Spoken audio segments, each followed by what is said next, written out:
এখনো নির্বাচন স্থগিত করাতে নানান চেষ্টা তৎপরতা। একটা বিরাট অংশ ভোট চায় না, তারা চায় যে নির্বাচন স্থগিত হয়ে যাক, বিএনপি রিলেটেড। কিন্তু জামাত নির্বাচনের ব্যাপারে যে কতটা সিরিয়াস আপনাদেরকে এখানে দেখাবো। জামাত কতটা সিরিয়াস নির্বাচন চায় প্রমাণ দেখাবো। তার আগে বলুন যে কারা নির্বাচন চায় না, কেন চায় না। দেখেন, বিএনপির অবস্থান হচ্ছে যে তারা নির্বাচন চায় মানে যে নির্বাচনে ভোট চুরি করে ক্ষমতায় আসতে পারবে ওই নির্বাচন চায়, কোন সুষ্ঠু নির্বাচন চায় না, নাম্বার ওয়ান। দ্বিতীয় হচ্ছে, পরাজয়ের সম্ভাবনা থাকবে এরকম কোনো নির্বাচন হতে দেওয়া যাবে না। তাহলে নির্বাচন লেট করো, যে কয় বছর লাগে। বিষয়টা এরকম না যে একটা নির্বাচিত সরকার আসুক বা একটা স্থিতিশীলতা আসুক, বৃহত্তর স্বার্থে একটা নির্বাচন প্রয়োজন, আমরা গণতন্ত্রের পদার্পণ করি, তা আমরা এবার সেকেন্ড হলে পরের বার ফার্স্ট হব না, এরকম কোনো মানসিকতা বিএনপির নাই। তারা রাজনীতি করে ষড়যন্ত্রের রাজনীতি। এখন বাংলাদেশে নির্বাচন আন্দোলন করে নির্বাচন বন্ধ করবে বা আমরা নির্বাচন করব না, বর্জন করে নির্বাচন বর্জন করবে বা স্থগিত করাবে, এই সুযোগটাও কম। তাহলে নির্বাচন যদি কেউ স্থগিত করাতে চায়, কিভাবে করাবে? নির্বাচন যারা স্থগিত করাতে চায় তারা নির্বাচন স্থগিত করাবে প্রশাসনিক মেকানিজমের মাধ্যমে। তাহলে বিএনপি সাপোজ, যেহেতু ন্যারেটিভের জরিপে আপনারা দেখেছেন যে কমপক্ষে 15% ভোটে জামাতের কাছে তারা পরাজিত হবে, তো এই লজ্জা বিএনপি কি সহ্য করতে চায়? চায় না, তারা এটা ঢাকতে চায়। তো সেই জায়গায় বিএনপি কি সরাসরি কোর্টে যে কোনো আইনি ফাঁকফোকর দেখিয়ে নির্বাচন বন্ধ করার জন্য আপিল করবে আর কোর্টের রায়ের মাধ্যমে নির্বাচন স্টে করে দিবে? না, এটাও বিএনপি করবে না। এমন কোনো কাজ বিএনপি করবে না নির্বাচন স্থগিত করাতে, যেটা দৃষ্টিকটু অথবা যেটা চোখে দেখা যায়, যেটা দৃশ্যমান, এরকম কোনো কাজ করবে না। বিএনপি যেটা করবে আপনি বুঝতেই পারবেন না। মানে বিএনপির লোকজন প্রশাসনে, নির্বাচন কমিশনে, সব জায়গায় আছে, এটা তো এখন ওপেন সিক্রেট, এবং তারা নির্লজ্জ দালালি শুরু করেছে। তারা এমন পরিস্থিতি তৈরি করবে যে পরিস্থিতির ফলে অন্য কেউ যাতে নির্বাচন স্থগিত করানোর চেষ্টা করে, এবং তারা হয়তো বিএনপি না, কিন্তু কারণটা সৃষ্টি করবে বিএনপি। চম্বক যদি পাশাপাশি রেখে দেন লেগে যাবে। এখন চম্বকটা তো রাখতে হবে, চম্বকটা তো তৈরি করতে হবে। তাই বিএনপি হচ্ছে চম্বক রেখে দিচ্ছে, তৈরি করছে, এখন অটোমেটিক্যালি লেগে যাবে। এতে বিএনপির হাত থাকার দরকার নাই। চম্বক কাছাকাছি লাগলে অটো দৌড়ে এসে মিলে যাবে, আটকে যাবে। তো দর্শক, এখানে আমরা যেটা দেখতে পাচ্ছি যে এই বিএনপি পন্থী প্রশাসন, বিএনপি পন্থী ইসির লোকজন ঘাপটি মেরে থাকা, যারা বিএনপির পারপাস সার্ভ করতে প্রয়োজনীয় নির্বাচন স্থগিত করিয়ে দিবে, এরকম পরাজয়ের সংখ্যা দেখলে যারা বসে আছে,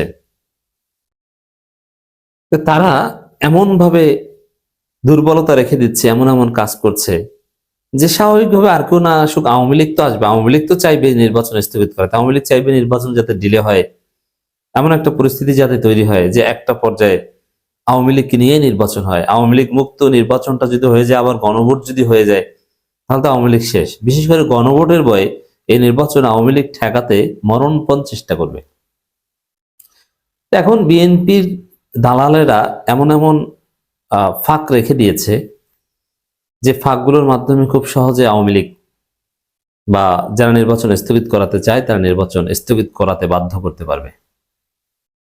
বিএনপি এইভাবে নির্বাচন স্থগিত করাতে চায়। বিএনপি নিজেরা কজ সৃষ্টি করছে, কারণ সৃষ্টি করছে, ওটা আগেভাগে করে রেখে দিয়েছে, কিন্তু নির্বাচন স্থগিত রিলেটেড সরাসরি কোনো কাজের সাথে দৃশ্যমানভাবে তারা সম্পর্কিত থাকবে না। কিন্তু আসলে নির্বাচন বিএনপি চায় না। কেন চায় না? ওই যে আপনারা দেখেছেন যে ন্যারেটিভের জরিপে স্পষ্ট হয়েছে যে বিএনপি কতটা পিছিয়ে আছে, আর বিএনপির সাথে শিক্ষিত প্রজন্ম নেই, এবং বিএনপি ধীরে ধীরে তাদের জনপ্রিয়তা হারাচ্ছে। আর জোটের সমীকরণে বিএনপি অলরেডি অনেক ব্যাকফুটে চলে গিয়েছে। আর বিএনপি তো নির্বাচন চাইবে না। আবার এই যে ছাত্র সংসদ নির্বাচন এখন বলে যে এটা হওয়াই উচিত ছিল না, তো বিএনপি কেন স্থানীয় সরকার নির্বাচন চায় না এবার বুঝতে পারছেন তো? স্থানীয় সরকার নির্বাচন চায় না, ছাত্র সংসদ নির্বাচন চায় না, তাহলে জাতীয় সরকার নির্বাচন কোন দুঃখে চাইবে? ছাত্র সংসদ নির্বাচনে তাদের অবস্থা স্পষ্ট হয়ে গেছে, স্থানীয় সরকার নির্বাচনও হলে তাদের অবস্থান বোঝা যেত। জাতীয় নির্বাচন তো তার চাওয়ার কথা না, তারা আসলে নির্বাচন চায় না। তো দর্শক, বিএনপি পন্থী নির্বাচন কমিশনের কারণে, তাদের উল্টাপাল্টা র্যাকলেস আচরণের কারণে, এবং এখানে জামাতের দুর্বলতা আছে, এমন এমন ঘটনা ঘটছে যে কোর্ট রায় দিচ্ছে, কোর্ট ফেয়ার রায় দিচ্ছে এবং ন্যায় বিচার করছে। আমি এখানে কোর্টের কোনো দোষ দিচ্ছি না। কোর্ট রায় দিচ্ছে যে অমুক অমুক জায়গায় নির্বাচন বন্ধ করে দাও। নির্বাচন কমিশন বাধ্য হয়ে পরিপত্র জারি করছে যে না, নির্বাচন বন্ধ করা যাবে না। আর সেই জায়গায় জামাত এসে সিরিয়াসলি বলছে না ভাই, নির্বাচনটা হতে দিন। কি ঘটেছে দেখেন। আপনারা জানেন পাবনার 2টা আসনে নির্বাচন বন্ধ করে দেওয়ার রায় দিয়েছে কোর্ট। কোর্টের রায় অনুযায়ী নির্বাচন স্থগিত করার ঘোষণা দিয়ে পরিপত্র জারি করেছে নির্বাচন কমিশন। তো এক্ষেত্রে সবাই চুপ, কিন্তু জামাত সিরিয়াসলি নির্বাচন চায় বলে জামাত, খবর দেখেন, পাবনার 2 আসনে নির্বাচন স্থগিতের বিরুদ্ধে জামাত প্রার্থীর আপিল। এর মানে নির্বাচন স্থগিত করা যাবে না, নির্বাচন চালিয়ে যেতে হবে। এই জন্য জামাত সিরিয়াসলি আবার কোর্টে আপিল করতে গেছে। অথচ এটা নিয়ে সিরিয়াসলি চেষ্টা করা উচিত ছিল নির্বাচন কমিশন এবং বিএনপির, কিন্তু তাদের দৃশ্যমান কোনো চেষ্টা আমরা দেখি না। তারা পরিপত্র জারি করে দেয় যে নির্বাচন স্থগিত। বুঝতে পারছেন? আর এটা কারা করে পরিপত্র জারি বা এই দুর্বলতাগুলো, এই ত্রুটিগুলো কেন রেখেছে? বিএনপির দালালেরা। পাবনা 1 ও 2 আসনে জাতীয় সংসদ নির্বাচনের কার্যক্রম স্থগিতের যে সিদ্ধান্ত নির্বাচন কমিশন নিয়েছে, তার বিরুদ্ধে আপিল বিভাগে আবেদন করা হয়েছে। আপিল বিভাগের সংশ্লিষ্ট শাখায় পাবনা 1 আসনে জামাত ইসলামী প্রার্থী ব্যারিস্টার নজিবুর রহমান মোমেন এই আবেদন করেন।